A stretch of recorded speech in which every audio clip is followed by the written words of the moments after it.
One of the very important challenges of internal security today is extremism. What is extremism?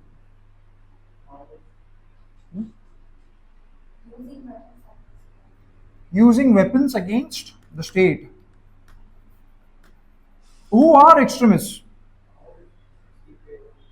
Why are they referred to as extremists? They are not happy with the government. So what do they want to do? See, why do we call them as extremists? One, they can go to any extent. Yes, if I take this as a spectrum, there will always be two extremes of a spectrum, no? And then, of course, at the middle, moderate. Extreme, one of both the extremes. Today, weather is very extreme. What does that mean? Either it is very hot or it is very cold. There are the extremes. Or the weather is moderate today. What does that mean?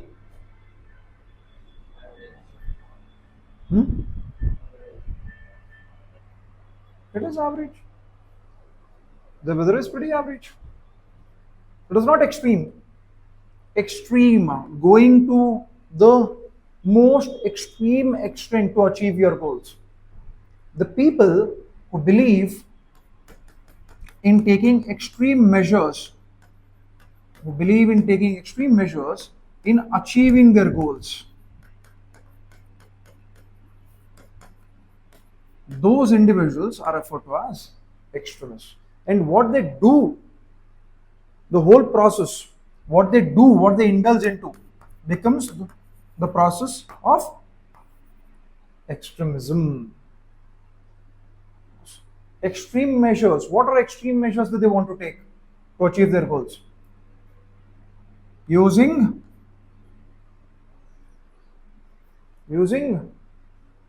weapons. Against whom? They use weapons against whom? Their own respective government. Now, for what reason? We'll have to think about it. People who go to extreme, who use extreme measures as using weapons to destabilize or to bring down or to pull down their own governments, and the whole process that they indulge into becomes extremism. They can go to any extent now to achieve their goals. One, the people. Second, what do they do? Third, how do they do it? All of these matter in this process. So, this whole concept or this whole process is not really a great thing for any country. For India, this is not a good idea. If too many people indulge into extremism, not a good idea of India. In the future, your own country may face problems. That is for sure. That would happen in the future if you don't take care of it right now. I hope things are clear.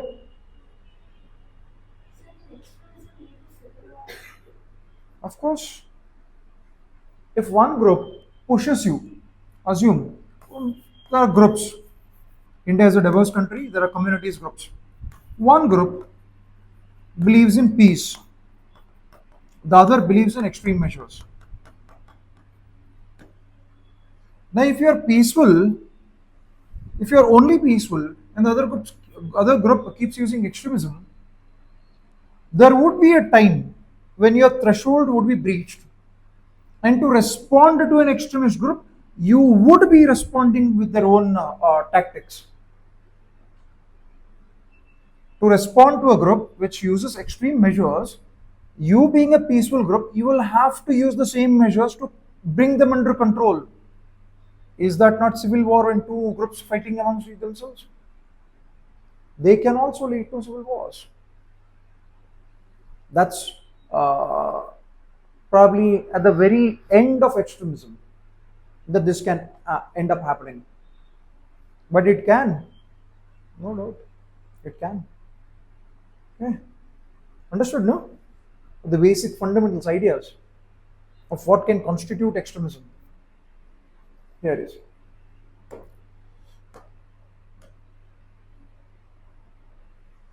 Extremism can be defined as any ideology considered to be far outside the mainstream attitudes of a society or to violate the common moral standards. Mainstream society wants peace. Society wants conventional methods to protest against the government. Mainstream society doesn't want to use or indulge in violence. Group called as extremists, they do not believe in any of this. They can go to any extreme, and they can use any methods to bring upon or to achieve their goals. It means an ideology deflected from the mainstream of common moral standards, which can be perceived as good or bad depending upon the political and philosophical values. Okay. Any ideology that they have which is deflected from the mainstream, which is going away from the mainstream. Mainstream ideology would be speaking about development, peace, prosperity, judicial use of resources. But they say no. Probably there is a group, extremist group, whose goal is to achieve power. They want to bring down the elected government and sit there instead of the elected government and assume all power for themselves. This is why they could be doing this. This is why they could be using extreme measures. So this is their selfish motive for which they would want to bring or create problems in the society. Not generally a good idea. Left-wing extremism or Naxalism, as it is referred to as. Left-wing extremism or Naxalism. Naxalism as a name comes from a village called as Naxalbari in West Bengal. This was born there in Naxalbari village, hence the name becomes Naxalism. The philosophy is referred to as Naxalism, and the people who accept this philosophy and become their followers are referred to as Naxals. Philosophy is Naxalism, and the people following that become Naxals. Naxalism is an ideology based on the far left radical thoughts. Any on the political spectrum, any ideology on the far, be it far right or far left, are always dangerous. They become extreme ideologies. Anything far left, far right. So Naxalism is basically one of the ideologies of the far left. Radical in the sense they want things to be done quickly. Overnight they want the government to be changed. Overnight they want their own philosophies, their own ideologies to be accepted by others. And change always happens gradually. Natural course of the change is gradually it should happen. But they do not have the patience to go through that process. They say everything has to be done radically. And if you want to do it radically, you would have to use a force, a considerable force to change it radically. And that force is through arms or weapons. Hence, this automatically becomes an armed rebellion against the nation and the governments. An armed rebellion against the nation and the governments. It drives its thoughts from communism and emphasizes advancement of people's social and economic life. Very interesting. By establishing classless society through armed revolution. As the method that will be used by extremist forces would be armed revolution. They say we are doing this not for ourselves. We are doing this not for ourselves, but we are doing this for maintaining or establishing a classless society. A classless society.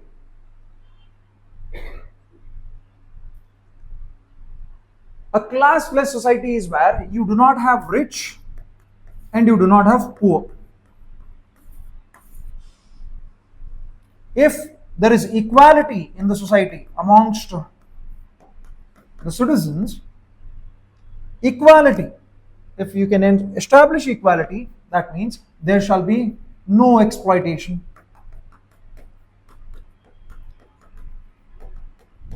The idea is establish a society where there shall be equality, where there shall be no exploitation, because generally the rich exploit the poor.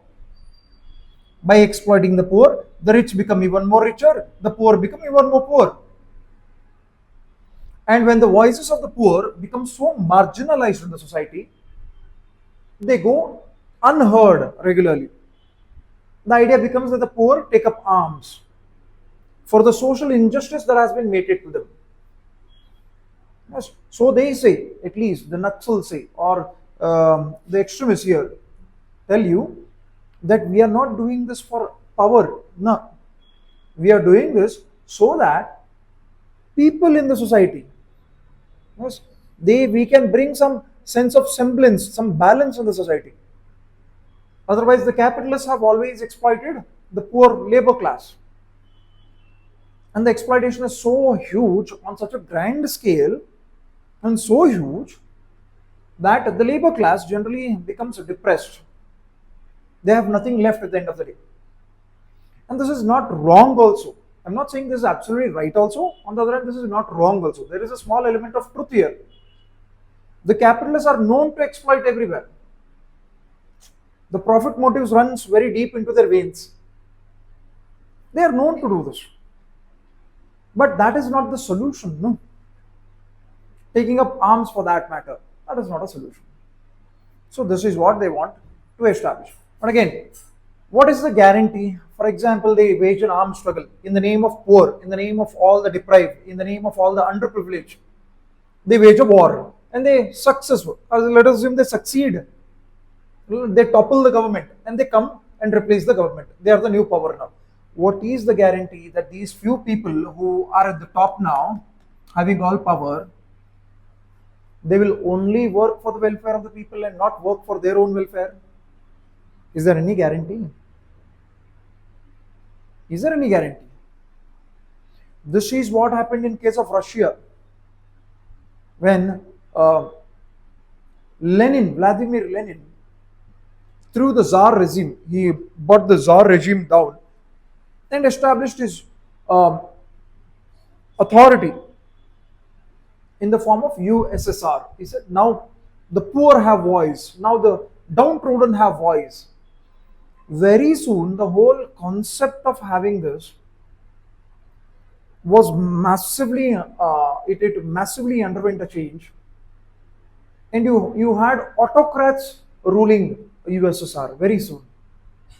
So it was basically, the whole concept was a facade. It was only to whitewash people. Power went from one hand to the other. That's it. People got nothing in return. So these extremist movements cannot be, or doesn't necessarily mean they are meant for a particular reason only. They can change in the future. After independence, Nehruvian Panchsheel stressed the need to recognize tribal rights over land and forests. The one group in India which has not been generally taken care by the government and the mainstream society are the tribals. They have been generally forgotten as second-grade citizens of India. They also have a voice. How long will you suppress them? How long will you keep exploiting them? There is a threshold to the tolerance that they can have. They will bounce back one day. And this is what happened when they did. When the tribals bounced back, we said it is Naxalism. Majority of the members are tribals. Okay. So, and allow them to develop along the lines of their own genius. In reality, however, tribal communities have been systematically alienated. Tribal communities have been systematically alienated from their traditional rights over natural resources like land, forest, water, etc. Yes, forest is their livelihood. It's not place where they stay. It is their livelihood. They derive their life from forest. They depend upon it. They worship it. They are attached to it. And when the government comes in and says, move, jaga khali karo, move. If I'm a tribal, if I'm living in a forest, this is the forest where my father, his forefathers have all lived. We have become a part of the forest now. I, as a tribal, I do not know what else to do apart from the forest. I've lived here. I've probably have spent the good amount of my life in the forest itself. I have no idea what else can I do apart from forest. So when the government comes in and says, get out from here, or we will give you a small compensation, go out from here. If the government gives me a compensation and says, go to Delhi, go to Mumbai, go to Bangalore, settle down there, what do you expect me to do here?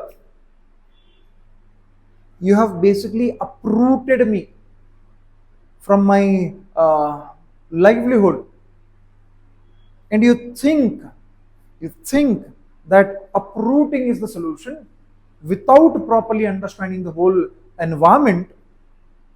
It will create problems. It will create anger against the government. It will create sentiments against the government that the government will not like.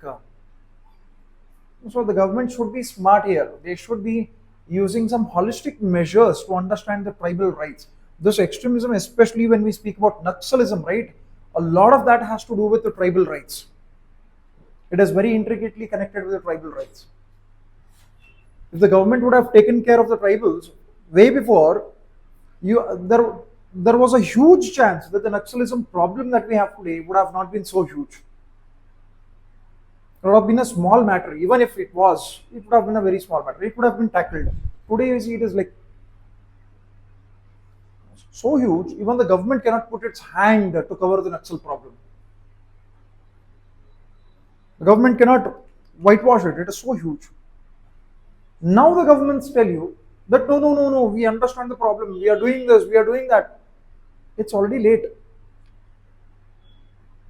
As they say, prevention is always better than. You did not prevent it. Now when the problem occurred, you are trying to cure it. You have lost time. You have lost resources. You have lost lives. How many times do we not keep reading about the Naxal attacks, ambushing security forces? Recently there was one. How many times do we not hear this? Naxals ambush security forces, security forces killing Naxals. This is like a cyclical thing that keeps on happening. You kill them, they kill you. You kill them, they kill you. What is the solution but? Yes. So, the major issues faced with the tribals in India are mining related displacement of PVTGs. PVTGs are particularly vulnerable tribal groups. How many PVTGs are there in India? How many in number PVTGs are there in India? Total number. And which state has the highest number of PVTGs?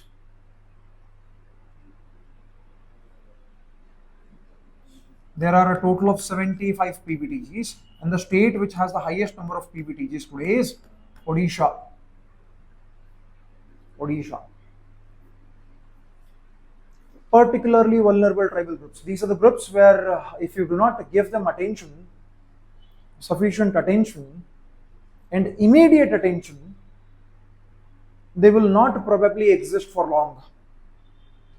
These tribal groups will go extinct in the near future if you do not give them sufficient and immediate attention. Who should provide this attention?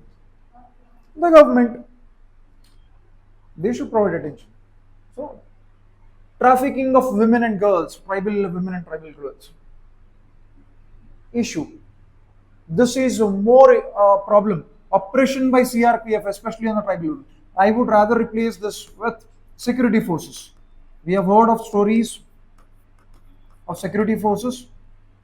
Generally, the center uses CRPF as the primary force to tackle Naxalism in India. As the government uses a combination of army, paramilitary forces, and police forces in Jammu and Kashmir to tackle terrorism. In central India, the central government uses, they don't use army here in central India. Yes, the reason being, Naxals are still citizens of India, no? Whereas terrorists who are coming from outside, infiltrating India, they're not citizens. You can at least justify that since they're not Indians and since they're trying to harm the security of India from outside, we can use our armed forces there. But in tackling Naxalism, they are using paramilitary troops, and the primary troop force that is being used is CRPF. And we have heard of stories. There are stories that how security forces have been oppressing the tribal women. We have heard of stories that probably a few of them are true as well. There are excesses being committed from both sides. Not one, from both sides.